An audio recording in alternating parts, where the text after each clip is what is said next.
I should be writing number 431. Yes, I missed International Podcast Day. But I should be writing. I should be working on my craft. I should be writing.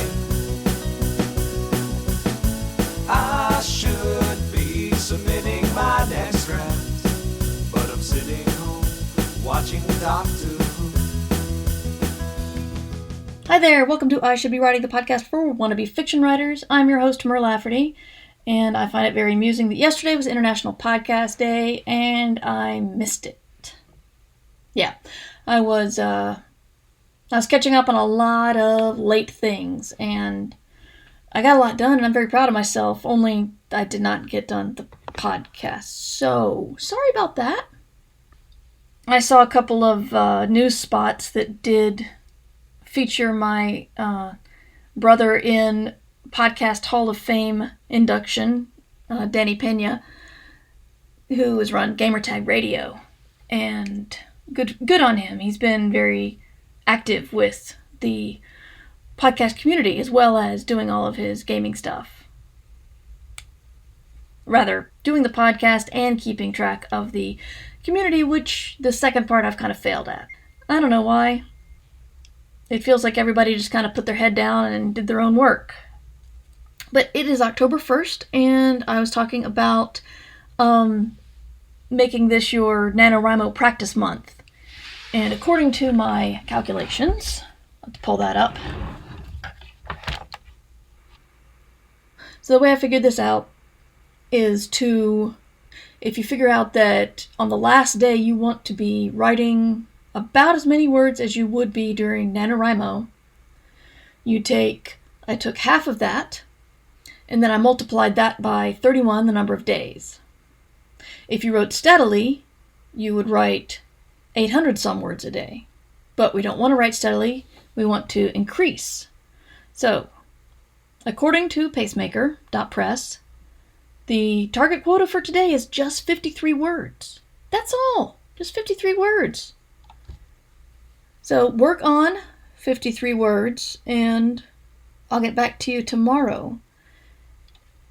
If you're getting this late, I'll give you the goal tomorrow is 105. Thursday is 157. Friday is 209. Saturday 261. And Sunday 313. As you can see, it goes up by around 50-ish words a day. And hey, maybe you will get ahead. Who knows? That's exciting. But the goal here is you're starting at 53, but on the last day, on Halloween, you should be comfortable putting down 1,600 words. Which means on November 1st, you just got to do 1,666 and then keep that up. You can do it.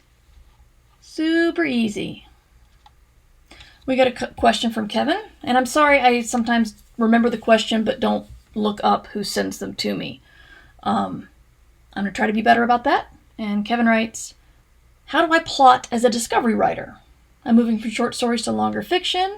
I'm good on character, but short fiction has gotten by on character conflict, no real plot where the antagonist is up to something concrete.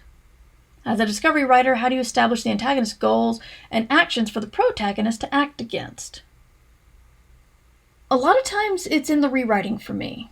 I talked about this a little while back where I knew that X thing happened, but it was kind of nebulous and I didn't know to whom it happened.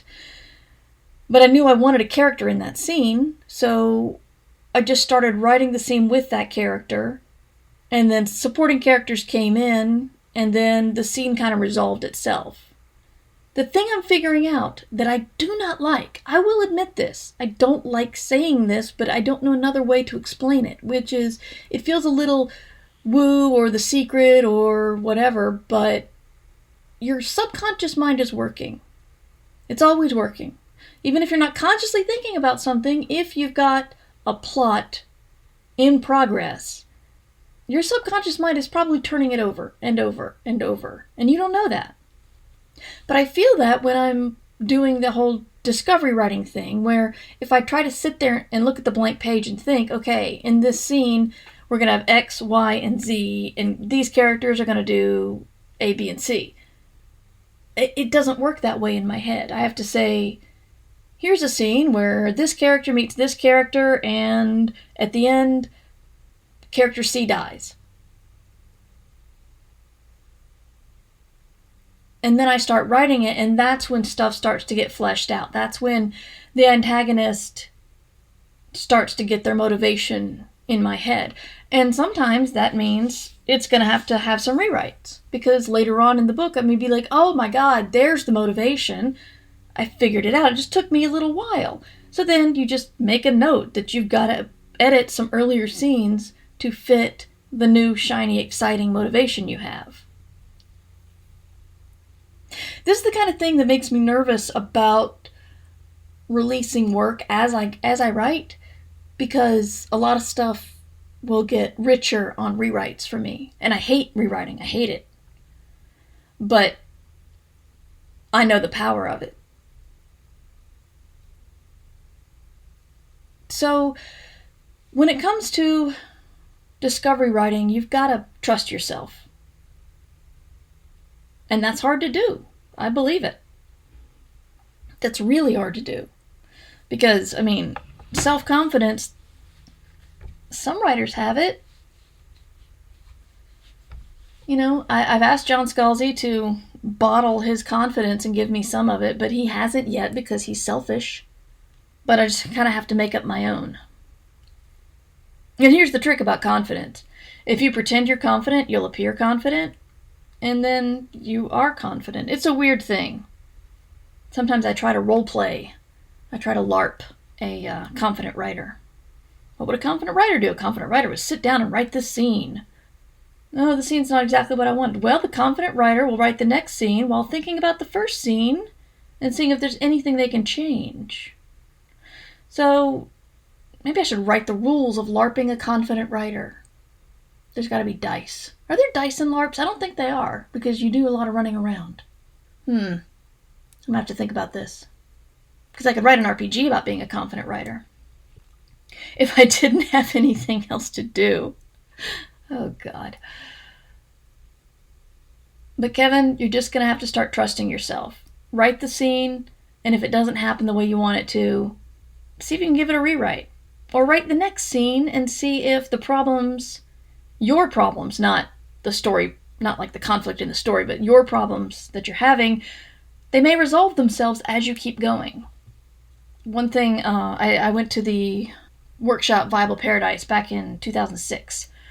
And one thing that I remember Cory Doctorow saying was, when you look back on your book as a whole, you're probably not going to remember which of the scenes were really, really bad days of writing and which of the scenes were really good days, because it all kind of smooths together. And if you did have a bad day of writing and it shows, then that's what you fix on edits. But as for establishing the antagonist goals, more specifically, the antagonist goals are either... well, actually, the antagonist goals are always to get in the way of the protagonist. Either they want the same thing, and the antagonist will do anything they can to get it. Or the protagonist has something they want, and they want to remove the protagonist in order to get that thing. But regardless, the antagonist and the protagonist stand in each other's way with what they want is on the other side. So if you've got a protagonist and they want something, then the antagonist has got to be there in the way. Your antagonist could be... Your protagonist could want a glass of water, and your antagonist can be a crying baby. Or a dog that threw up. Don't think evil or dastardly. Just think the protagonist wants something, the antagonist stands in the way, or wants what they want, or wants what they already have. In a sporting event, both teams are each other's antagonists. It's just you always think of your team as the protagonist and the rival team is the antagonist. So that is I should be writing for today. Remember, if you are participating in practicing for NaNoWriMo, your target quota for the day is just 53 words. I'm going to sign off and get my 53 words written. You can support this podcast on Patreon with patreon.com/MightyMur, or you can see the blog and show notes at murverse.com, and on Twitter I'm MightyMur. And if you want to email me, it's mightymur@gmail.com. I think that's all the things. I'll see you tomorrow. If you get up early and want to write, your target quota tomorrow again is 105, because you should be writing. Remember, you can support the show at patreon.com/MightyMur. I Should Be Writing theme music provided by John Anelio. You can find more about him at johnanelio.com. This podcast is distributed under a Creative Commons Attribution Share-alike license.